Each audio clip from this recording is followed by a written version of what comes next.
Paizinho, eu quero, Deus, colocar a vida da Monizinha na Tua presença.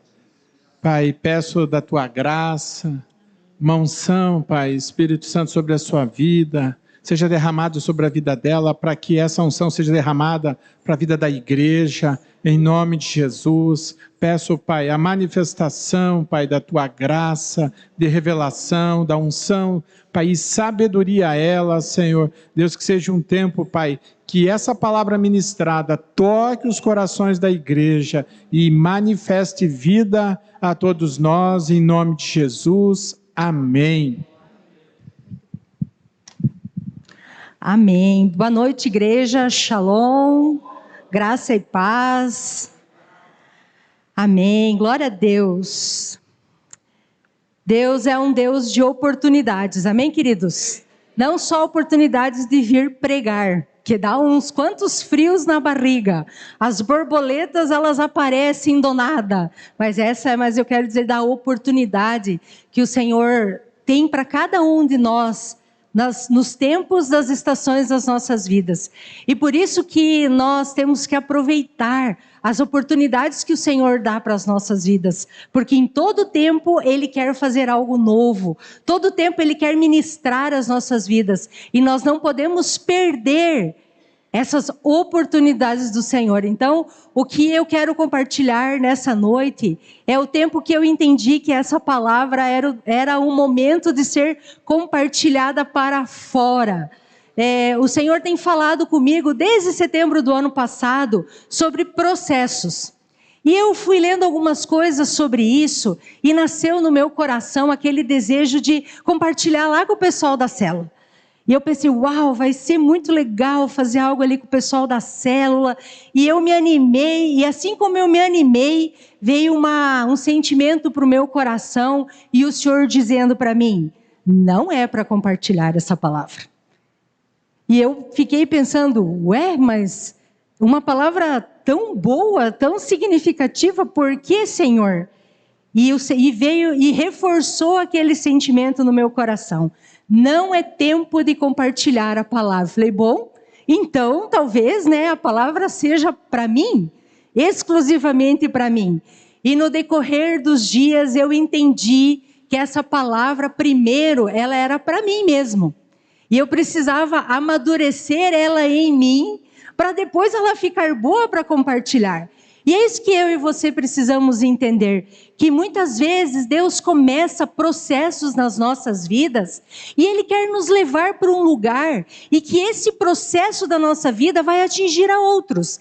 E essa é a minha intenção nessa noite, que esse sentimento que veio ao meu coração, essa palavra que Deus trouxe, aquilo que o Senhor fez nesse período na minha vida, possa atingir a sua vida também.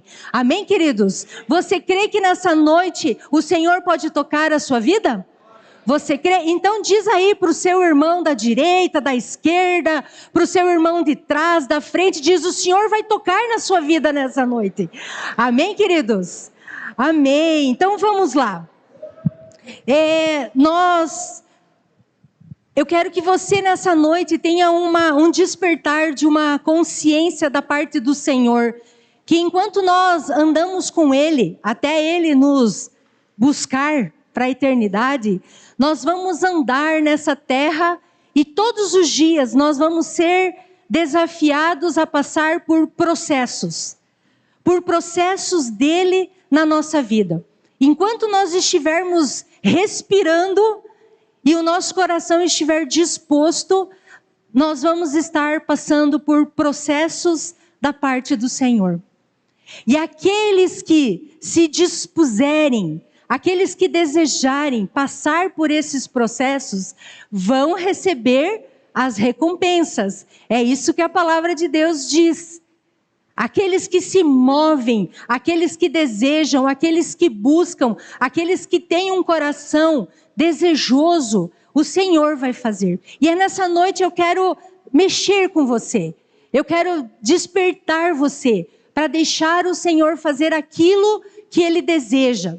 Para trazer para o teu coração uma consciência do que realmente você tem desejado, aquilo que você tem olhado para a sua vida e aquilo que você tem disposto ao teu coração. E eu quero também te perguntar, mas você não precisa me responder, você pense sobre isso. Você está disposto ou disposta a passar pelos processos que o Senhor tem para a tua vida? Isso é de forma individual. Não é lá para o casamento, não é para a vida do filho, não é lá sobre o trabalho, não. É a sua vida. Você, como único e exclusivo para o Senhor. Você está disposto? Você já parou para pensar qual é o nível da tua disposição de deixar o Senhor fazer processos que Ele entende que precisam ser feitos na sua vida? Você não precisa me responder. Só pense aí e vê como que está o teu coração e a tua disponibilidade sobre isso. E nós também precisamos entender, queridos, que junto com a nossa disposição, precisa ter uma outra coisa que anda junto, para que esses processos da parte do Senhor, eles aconteçam na nossa vida. Decisão. Não adianta eu querer só estar disposta, porque a disposição pode terminar amanhã. Se eu venho aqui no culto com uma disposição no meu coração, mas eu saio para fora e eu não decido que aquela palavra, aquela oração que eu recebi nessa noite vai fazer diferença na minha vida. E aquele desafio que foi lançado, eu vou aplicar. Pronto, passou. A disposição da gente passa. A disposição da gente passa para muitas coisas. Mas para as coisas do Senhor, só disposição não adianta. Nós precisamos ter uma decisão. Amém, queridos? E aí nós temos na palavra de Deus vários momentos e várias práticas que o Senhor usou, o Senhor Jesus usou para manifestar processos na vida de homens e mulheres que foram alcançados por Ele e tiveram as suas vidas transformadas. E eu quero falar de dois aqui nessa noite. Um desses processos que o Senhor fez para uma transformação está lá no livro de Mateus. Mas eu antes vou só fazer um contexto para você, porque eu vou pegar só uma parte dele lá, não vou pegar todo o versículo ali de Mateus 21. Mateus 21 vai tratando da entrada de Jesus a Jerusalém. Quando ele chegou lá no jumentinho e o povo foi aclamando ele, dizendo, né?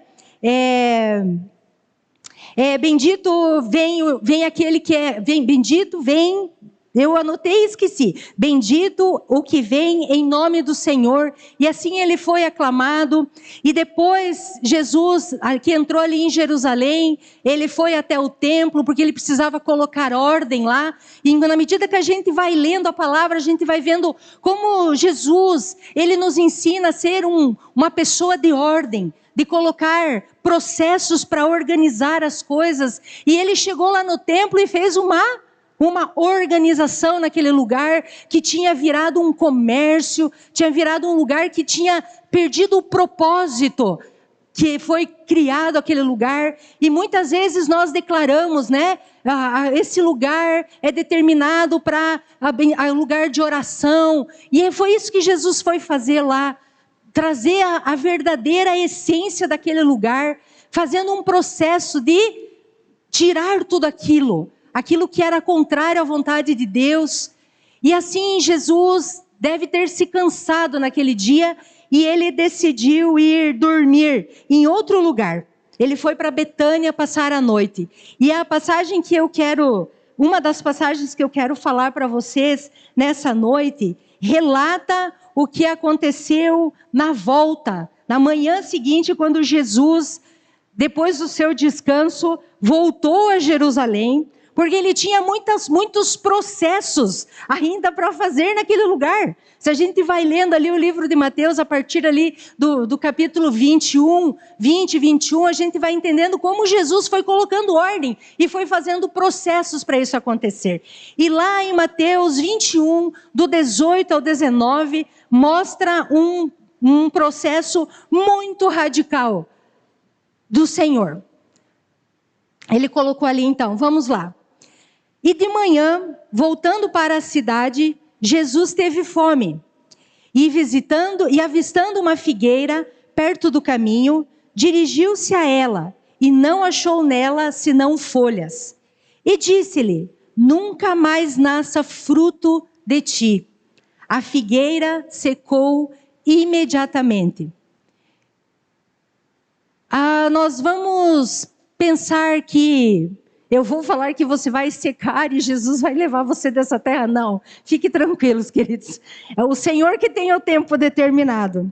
Mas, quando nós olhamos para a palavra de Deus, quando fala da figura da figueira, Jesus está se remetendo à pessoa humana, né? E também tem algumas palavras que ele remete à figueira como Israel. Mas nessa noite, por mais que nós somos o Israel do Senhor, mas nós vamos tratar da figueira na visão humana. Eu, você, filhos criados pelo Senhor. E também, eu quero trazer para você que essa parábola, ela tem alguns ensinamentos para mim e para você. Quando Jesus chegou ali, quando ele avistou aquela figueira, ele sabia que lá ia ter um fruto, que ele estava com fome. E Betânia era um pouco longe de Jerusalém, e ele queria se alimentar. Jesus tinha uma expectativa daquela figueira, porque ele viu o que nela? Ele viu folhas. E ele imaginou que se tivesse folhas, ele sabia que se tivesse folhas, teria frutos. Mas chegando lá, ele não tinha frutos, só tinha folhas. E ele falou: então já que você não dá frutos, você seca. Você não precisa existir, porque se você é uma figueira, a figueira, o propósito dela não é dar folhas, é dar frutos. E o que isso ensina para mim e para você? Que Deus valoriza frutos reais. Que Jesus secou a figueira como uma lição prática contra a hipocrisia religiosa. Nós já vamos entender melhor isso. A figueira prometia fruto por ter folhas, como eu falei antes, mas não dava nada. Que isso fala sobre o que na nossa vida? Fala de aparência. E também esse episódio que Jesus secou de forma tão radical ali aquela figueira, fala sobre a rejeição de Deus ao formalismo vazio. Então, eu quero que você se olhe nessa noite como a figueira plantada, a figueira que Jesus tem cuidado, a figueira que Jesus tem derramado ali a água para fazer com que as suas raízes vão cada vez mais profundo, para que as suas folhas sejam maravilhosas, mas que acima das suas folhas, os frutos, eles apareçam. E aí nós vamos olhando para tudo isso é conceito. Eu fui dar uma pesquisada nessa parte de que Jesus tinha secado de forma tão radical a figueira, e tudo isso que eu trouxe agora são conceitos. Mas aí nós vamos trazer um pouco desses conceitos para a nossa prática cristã. E quando nós falamos dos frutos reais que Jesus considera frutos reais das nossas vidas, o que seriam esses frutos? Está junto com aquilo que a transformação que o Espírito Santo provoca no nosso interior. Quando o Espírito Santo, ele produz no nosso interior frutos reais, esses frutos aparecem. Então eu e você precisamos decidir passar pelo processo de deixar o Espírito Santo produzir dentro de nós os frutos dele. Senão, fora não vai aparecer. Isso é um processo. E quando fala da hipocrisia, essa palavra ela é muito pesada, queridos. E ela é pesada por quê? Porque nós precisamos despertar. O que é a hipocrisia? Agir de forma incoerente entre o que se diz e o que se faz. Quantos de nós, às vezes, falamos uma coisa, somos uma figueira, tá? Nessa noite você precisa ter essa visão. Você é uma figueira. Mas quantos de nós, muitas vezes, falamos coisas, proclamamos coisas, mas o nosso comportamento é diferente. Isso se chama hipocrisia. Nós falamos, às vezes, com as pessoas, vou falar disso porque é uma realidade, que as pessoas, às vezes, falam para a gente e isso me dói muito. Quando, às vezes, alguém que é cristão, num negócio, passa alguém para trás. E as pessoas vêm falar para a gente, viu? Aquela pessoa lá, eu fiz um negócio com ela, não fiz contrato, porque eu sabia que ela era evangélica. E ela me deu o cano. E agora, doutor, como é que eu faço para cobrar aquilo? A gente tem vontade de se enfiar embaixo da mesa. Porque daí vai justamente lá na gente dizer, viu, aquele crente lá me deu um cano. E a gente fica pensando, mas meu Deus, como assim? Que fruto é esse? Que prega uma coisa e na hora de viver, vive outra. E é sério, gente, nós tivemos recentemente mais um caso desse, que chegou lá no escritório. E aí, meu Deus, e agora como é que nós vamos fazer para administrar isso? É um problema que a gente não criou. Mas foi lá. E é muito chato, daí você ter que ligar para aquela pessoa e dizer, ô fulano, tudo bem?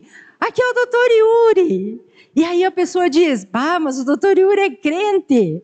E como é que ele sabe dessa história? Entende como fica constrangido para todo mundo? Por quê? Porque nós temos que cuidar com a hipocrisia na nossa vida. Porque quando nós falamos algo, mesmo que nos custe a honestidade, nós temos que continuar mantendo aquela mesma palavra. Porque é bonito eu vir aqui falar para vocês. E amanhã, segunda-feira, lá no escritório, ou lá em casa, ou lá com sei aonde que eu for, fazer tudo diferente. Uma hora as coisas aparecem. Uma hora esse fruto que era para ser um fruto de ser real na minha vida, vai aparecer só folha. E aí Jesus vai olhar para mim e vai dizer, vou secar. Porque você é hipócrita, você não tem uma vida condizente com aquilo que você fala. Gente, essa palavra primeiro ardeu no meu coração, tá? Eu não estou falando para você. Essa palavra começou a arder no meu coração, ajustando a minha vida, quando Deus começou a falar comigo lá em processos. Você tem mentido, Simone? Não, eu não tenho mentido. Porque quando eu era jovenzinha, eu mentia. Eu gostava de contar umas mentirinhas para me desviar dos compromissos. Mas depois que eu entendi que o pai da mentira é o diabo, e que toda vez que você mente, a verdade vem à tona e fica muito pior, eu decidi que eu não ia mais mentir.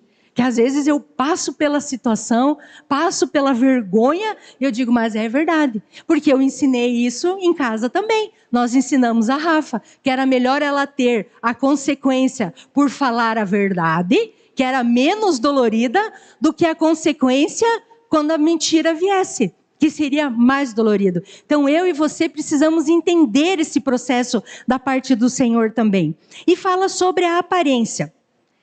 Quantos de nós vivemos com aparência, queridos? Somos uma árvore frondosa, temos as folhas, bonitas, mas nós não geramos frutos e quando alguém pergunta, pastora Nair, está tudo bem? Ela diz, sim, está tudo bem.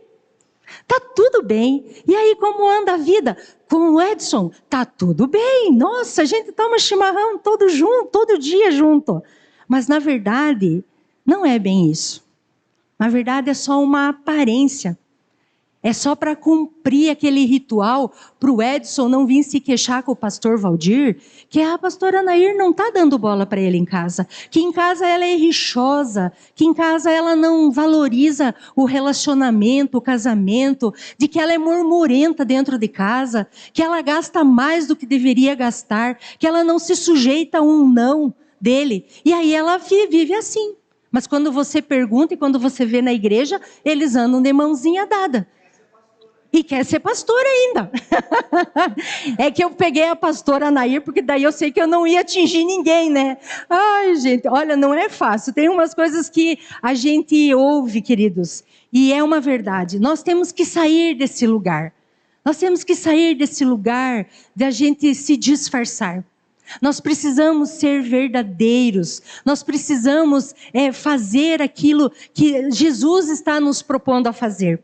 E aí fala também do formalismo vazio, que essa parte foi uma das coisas que eu entendi algumas coisas da minha vida. Cumpre todos os ritos da igreja, né? Vem dar o dízimo, dá a oferta, vem para o culto, vai para a célula, vai lá para o curso de casais Lar Feliz, vem ajudar aqui no Juad, tudo aquilo que se é convocado, vem para fazer parte, mas na verdade isso não passa de um formalismo vazio. E nós precisamos cuidar, queridos, se na nossa vida a gente só faz as coisas e aquilo que nós fazemos não gera uma transformação. Isso é vazio. Talvez a gente participa de tudo isso para a pastora Helenice lá, que é o financeiro da igreja, não ficar de olho e dizer, não está dando dízimo. Ela não faz isso, a gente sabe que ela não faz isso. Glória a Deus que nós temos uma ótima administradora, que não fica ali julgando quem paga, quem não paga, porque isso é com o Senhor, não é com ela. Ou vem servir na igreja, só para o pastor Valdir não chegar e ligar e dizer, viu, camarada, por que você não vem ajudar? Larga a mão de ser preguiçoso, vem ajudar. Mas na verdade nós estamos vivendo um formalismo vazio. E nós precisamos sair desse lugar. Talvez eu esteja falando aqui e você não se enquadre em nenhuma dessas. Mas o Espírito Santo, que produz transformação dentro de você, pode estar trazendo outras coisas aí para ti. Aquilo que tem sido só folha, que não tem dado fruto, que você tem se escondido e que as coisas não têm acontecido. Lá no início, quando nós começamos ali, eu falei para vocês, né? Que nós precisamos ter, além da disposição, nós temos que ter decisão. Por que eu digo isso para vocês? Quando o Senhor começou a falar comigo, lá em setembro, sobre processos, que era para eu começar a olhar os processos de Deus na minha vida, eu não entendi muito bem o que era. Falei, beleza, Senhor, então vamos lá. Então o Senhor começa a direcionar aí o que é os processos. E realmente ele foi falando algumas coisas. Daí nós fomos lá no congresso lá em Buenos Aires e foi muito joia lá porque falamos lá, a gente ouviu muito sobre se preparar para viver uma nova temporada. Isso é um processo. E muitas coisas que ouvimos lá foi muito joia, né? A gente ouviu coisas muito interessantes que a gente já tinha ouvido, mas parece que entrou de uma outra forma. Mas depois aconteceram alguns episódios que eu achei que eram processos do Senhor na minha vida. Né? Que a Rafa decidiu ir embora, casar. Eu falei assim, uau, está começando um processo. E a gente vai, às vezes, achando que aqueles são os processos, né? E eu falei, Senhor, o que o Senhor quer me ensinar nesse tempo? Né? A gente já faz uma coisa gigantesca. E Deus é simples no trabalho. Ele não é assim como a gente que floreia tudo desnecessariamente. E aí depois, logo ali em seguida, o meu pai teve o diagnóstico ali do câncer. E eu pensei, uau, Senhor, será que esse é o processo? E o Senhor não falava para mim qual que era o processo, mas eu entendia, não, esse é o processo. Esse é o processo que Deus está fazendo na minha vida, porque Ele vai trabalhar alguma coisa, e eu continuei firme naquilo. Mas o Senhor não falava nada comigo. Mas teve um dia que eu estava orando e falando sobre essas coisas do Senhor, e Ele me disse que tinham coisas na minha vida que eu tinha que sair do meu comodismo. Nossa, eu não me ofendi com Deus, porque, né, a gente não se ofende com Ele. Eu falei, nossa, mas eu sou tão ativa, né? Eu faço as coisas em casa, eu trabalho, eu ajudo na igreja. Falei, meu Deus, mas que comodismo. Eu confesso para vocês que na hora eu fiquei pensando, mas que comodismo que eu tenho na minha vida. Falei, bom, mas o Senhor vai revelar isso para mim. Ah, revelou mesmo, né? Ele não deixa passar as coisas. Um dia estou eu lá ouvindo, a pastora Tânia Tereza tem uns vídeos curtinhos na internet, de 12 minutos, que às vezes eu estou por lá, eu coloco um pouquinho lá para ouvir e tal, e naquele dia eu coloquei um deles lá, e estava ouvindo, e logo em seguida entrou uma outra ministração, e era uma voz de alguém que eu nunca tinha ouvido falar. E aí aquela pessoa falando, cheguei mais perto lá do celular que estava na cozinha. Quando eu olhei lá o nome da ministração, que eu queria saber o que era, a ministração dizia assim: por que você deve orar de madrugada? Pensei, ué, apareceu lá. Falei, vou ouvir, né? Por que você deve orar de madrugada? Gente, olha, aquele negócio lá me pegou. E aí o Senhor falou para mim assim: esse é o teu comodismo. Você gosta de dormir. E eu quero falar com você, eu quero tirar você do lugarzinho lá do teu conforto. E você só ora quando é confortável para você. E é verdade, gente, eu oro durante o dia até a meia-noite. Por quê? Porque é mais confortável para mim. Porque eu gosto de dormir. Eu tenho o seguinte lema: se eu não dormir bem, no outro dia eu não trabalho. Não é uma boa desculpa, gente? Mas claro que é. E aí eu entendi que aquele era o meu comodismo. E eu pensei, com uma boa filha que sabe argumentar, a gente fala das crianças que argumentam, né? Mas por que elas argumentam? Porque elas aprenderam com alguém, certo? E eu, mais do que depressa, o Senhor colocou isso no meu coração. Eu falei, Senhor, mas se eu não dormir bem de noite, eu no outro dia fico me arrastando. E continuou aquele sentimento no meu coração. Eu quero tirar você do conformismo, do teu comodismo. Venha para o lugar onde você não consegue ter o controle. E eu demorei uma semana, gente, para decidir. Olha que vergonha isso, né?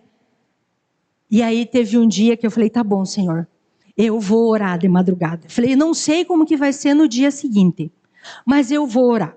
Vou lá, 3 horas da manhã, vou colocar o despertador antes das 3, vou levantar e vou orar. Eu falei, eu não sei o que vai acontecer comigo no outro dia. E, gente, e não é que no outro dia eu estava normal. Sabe por quê? Porque não é sobre a minha vida. É sobre aquilo que o Senhor quer fazer. O processo que Deus quer fazer na minha vida. Eu vou colocando os limitadores. Deus, eu não posso orar de madrugada, porque senão amanhã eu vou estar cansada, eu não vou pensar direito. Sim, mas e quem disse que eu vou me mover naquilo que eu entendo, naquilo que eu penso? Talvez para você não seja esse comodismo que Deus quer tirar você. Talvez seja outras coisas que você sabe que você precisa se posicionar, que você precisa decidir, que você precisa entender que é um plano e um propósito do Senhor. E aí, queridos, eu comecei dia 1º de abril, pense, né? Comecei lá, toda a madrugada. E já estou há 20 e tantos dias. Dá sono quando eu chego lá para orar? Sim, gente, dá sono. Não, sem problema. Dá sono? Sim. Mas logo tem algo que acontece naquele lugar que me dá um ânimo, me dá uma alegria, me dá uma satisfação, que às vezes passa do horário. E eu já não me preocupo mais se no dia seguinte eu não vou conseguir levantar e não vou conseguir trabalhar. Porque eu tenho levantado, tenho ido trabalhar e tudo tem acontecido normalmente. Entende, queridos? Nós precisamos entender os processos do Senhor na nossa vida. Talvez para você não seja o sono, para mim era. Eu gosto muito de dormir, gente. É verdade, estou confessando o meu pecado para vocês. O dia que a pastora Helenice ministrou lá na rede de mulheres, falando, você que é preguiçosa, que gosta de dormir. Falei, meu Deus, essa palavra é para mim. E é verdade, eu gosto de dormir. Mas eu entendi que há um processo da parte de Deus na minha vida, que se eu estiver no lugar do comodismo, não vai acontecer. E sabe o que o Senhor falou para mim também na primeira madrugada? Aí terminou. Não? Agora funcionou. Naquela primeira madrugada, o Senhor falou para mim assim, você tem desejado lugares, você tem orado por coisas, e se você não sair desse lugar do comodismo, você não vai alcançar.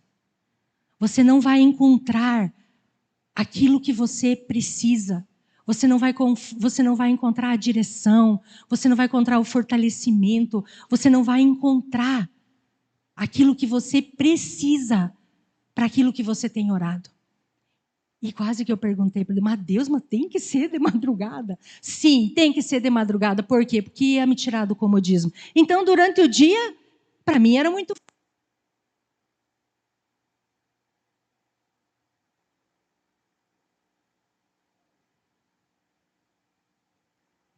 É verdade. Tá funcionando?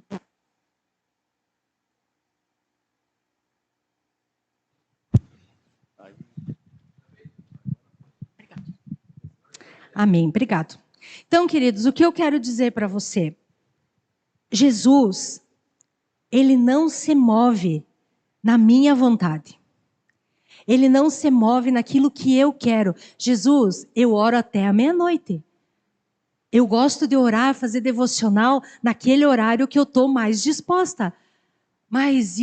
Então quer dizer que Jesus precisa fazer a minha vontade? E aonde que entra eu fazer a vontade dele?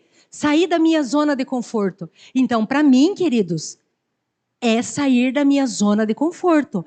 Todas as madrugadas estar lá orando. É sair da minha zona de conforto. Para você, talvez não seja uma zona de conforto que você precisa sair para que Jesus comece a fazer um processo de secar alguma coisa na sua vida. Para mim, ele está secando o comodismo, o conforto. E para você, o que ele precisa secar para que você possa dar os frutos necessários? O que ele precisa fazer? E aí, também, fala que tem uma outra passagem lá na Bíblia, muito joia, que quando nós entendemos e a gente decide, tudo passa pela decisão, queridos, não pela disposição, pela decisão. Quando eu e você temos decisão e temos fé que o Senhor vai nos tocar e que as coisas vão acontecer, tem uma coisa que aconteceu lá para Arão. O que você acha que aconteceu para Arão? Lá no livro de Neemias, não, de Números, desculpa. Lá no livro de Números tem algo que aconteceu para Arão. Arão passava por um tempo de muitas dificuldades, porque havia um povo que resolveu se levantar contra ele, que não queriam ele como um líder sacerdotal. Mas aí Moisés disse, beleza, vamos resolver esse problema então. E aí, lá no livro de Números 17:8, diz o seguinte, por causa de uma decisão, Arão ele precisa ser um modelo para nós, um homem segundo o coração de Deus, um homem que se movia naquilo que o Senhor mandava, um homem que tinha fé no seu coração, que era um homem submisso às ordens do Senhor. Aí Deus fez o que com ele? Diante das circunstâncias que ele estava enfrentando. E sucedeu, pois, que no dia seguinte, Moisés entrou na tenda do testemunho, e eis que a vara de Arão, pela casa de Levi, florescia, porque produzia flores e brotara renovos e dera amêndoas. O que Deus está dizendo para mim e para você nessa noite? Assim como numa noite, Ele pode secar verdadeiramente uma figueira, porque só tinha aparência, porque não tinha nada a oferecer. Numa manhã, Ele fez isso. Ele está dizendo que o poder dele, quando há uma decisão para ser feita, numa noite Ele pode fazer florescer. E ainda que esteja seca, porque essa é a verdade. Além de Arão estar enfrentando opositores, as varas eram secas. E a vara de Arão floresceu. E eu entendi, queridos, que essa palavra é para mim. E essa palavra é para você. Se você aqui nessa noite entender que existem coisas na sua vida que tem sido aparência, que tem sido só uma parte de hipocrisia, que tem sido um formalismo vazio, ou coisas que você mesmo já disse para o Senhor que você ia mudar, que você ia deixar, que você ia fazer, e até agora você tem olhado e falado, não, eu vou deixar para depois, isso é muito difícil, isso dá muito trabalho. Eu quero dizer para você, Jesus está olhando a decisão do seu coração. E quando nós não tomamos uma decisão, queridos, nós podemos perder a salvação por causa disso. Decisões que o Senhor tem aguardado eu e você de tomarmos coisas que o Senhor tem esperado eu e você deixar, e nós não fazemos, nós podemos perder a salvação sobre isso. Não é só o adultério que faz perder a salvação. Não é outros pecados que fazem nós perdermos a salvação. A Bíblia diz que tudo aquilo que não é em conformidade com a vontade de Deus, vira pecado nas nossas vidas. Então eu e você precisamos entender que ou Jesus, ou nós dizemos assim para Jesus, tá bom, Jesus, o meu comodismo, a minha vontade de dormir, o Senhor precisa secar para que uma vara floresça, para que algo apareça, para que eu não viva mais um formalismo vazio. Eu preciso decidir e pagar um preço. Nós vivemos numa geração que nós queremos que os nossos filhos sejam valentes, corajosos, mas nós, como pais, não pagamos o preço, queridos. Como? Como que eu vou querer influenciar a minha casa? Não tenho mais a minha filha em casa, mas daqui a pouco vou ter os netos. Eu acho tão legal assim, quando o pastor Valdir e a pastora Helenice contam o que eles fazem com os netos. Vem amanhã, entende? Estão ali, falando, ensinando, contando as histórias, se movendo. Viu? Eles poderiam fazer o quê? Beleza, tem pai e mãe. Venham aqui, nós vamos brincar, vamos comprar picolé, vamos lá no parquinho e beleza. Não, mas eles gastam tempo ali, ensinando, desafiando, fazendo o papel de vô e de vó. Eu quero fazer isso quando os meus netos chegarem. Mas para eu poder fazer isso com os netos, quando os meus netos chegarem, eu preciso fazer isso agora.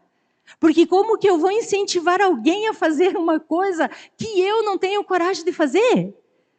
Como que eu vou incentivar alguém que anda comigo lá na célula a ter um comportamento diferente se eu só falo?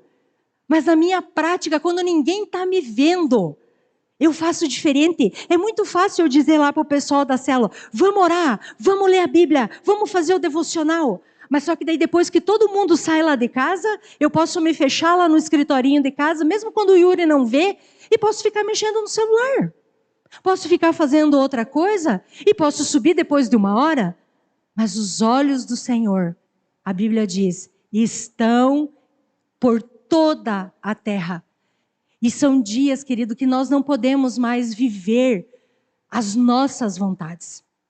Nós estamos vivendo um tempo onde nós precisamos decidir, deixar Jesus secar aquilo que não produz fruto de justiça, fruto de amor. É isso que o Senhor tem falado comigo. E quando eu saio do lugar do meu comodismo, para mim não é fácil, queridos. Não é fácil. Talvez você deve estar pensando assim, mas imagina dormir. Sim, para mim é uma coisa importante. Talvez para você seja outra coisa. Meu marido me olha com uma cara engraçada. Por quê? Porque para mim dormir é importante. Então não ria do meu pecado, que talvez o teu também seja interessante. Amém, queridos? Nessa noite, eu quero convidar você a ficar de pé. Eu não vou chamar ninguém aqui para frente, tá? Você vai ficar no seu lugar. Mas eu queria, assim, que você não perdesse essa oportunidade. Eu creio que o Senhor está aqui. O Senhor, a presença dEle é real nesse lugar. Eu tenho orado por essa palavra, sabe? Tenho orado por essa palavra e tenho falado para Deus. Até o dia que eu conversei com a pastora Helenice, eu disse para ela, o pessoal do louvor pode ficar de folga hoje. Podem ficar de folga hoje, tá bom? Podem aproveitar o momento. Eu falei para a pastora Helenice, acho que agora eu estou pronta para compartilhar uma palavra. Por quê? Porque produziu frutos no meu coração. Esse é um dos frutos que eu produzi, foi o que eu contei. Mas tem outras coisas que o Senhor alinhou no meu coração. Coisas que o Senhor trouxe cura no meu coração. De coisas que eu precisava ajustar com Ele. De alguns perdões ainda, que estavam guardados lá naquela gaveta, escondida, sabe? Que todos nós temos, querido. Não venha dizer que você não tem, porque Deus está mentindo. E teu pai não é o pai da mentira. Tinha lá um negócio que eu precisava orar e dizer, tá bom, Senhor, isso aqui ainda me causa uma dorzinha, bem pequenininha, mas causa. Então eu vou dizer, não quero mais. Então o Senhor leva, o Senhor tira. Eu queria que nessa noite você não deixasse o inimigo confundir o teu coração e achar que tem coisas que dá para você continuar levando. Jesus está dizendo para mim e para você nessa noite, assim como numa manhã secou uma figueira, nessa noite, o mesmo Jesus que estava lá e fez isso, está aqui, para você apresentar a sua figueira para Ele. E quando você sair daqui, ter no seu coração o desejo de ver florescer a sua vida. Por quê? Porque todo processo, queridos, gera um resultado. Quando nós pegamos lá o trigo, quando ele é triturado, ele vira farinha. A uva, quando ela é esmagada, ela vira o suco da uva. E a azeitona, quando ela é prensada, vira o óleo. E você? Você quer ser o quê? Que fruto você quer produzir? O que você quer ser nas mãos do Senhor? Você quer continuar vivendo a vida que você vive? Ou você quer dizer, tá bom, Senhor, eu vou viver aquilo que o Senhor tem para mim. Então eu vou decidir, vou pagar o preço. Você precisa de ajuda, querido? Venha pedir ajuda. Você tem uma dificuldade que você acha que você não consegue romper? Venha pedir ajuda. Ache alguém da sua confiança, o pastor Valdir, a pastora Helenice, a pastora Nair, eu, o Yuri, ou alguém ali, a Lu, o Favim, que vocês confiam. Pede ajuda, diz eu preciso de ajuda para florescer nessa área. O que nós não podemos mais é ficar presos naquilo de ser vazio nas nossas vidas. Nós vamos terminar no horário, você não se preocupe.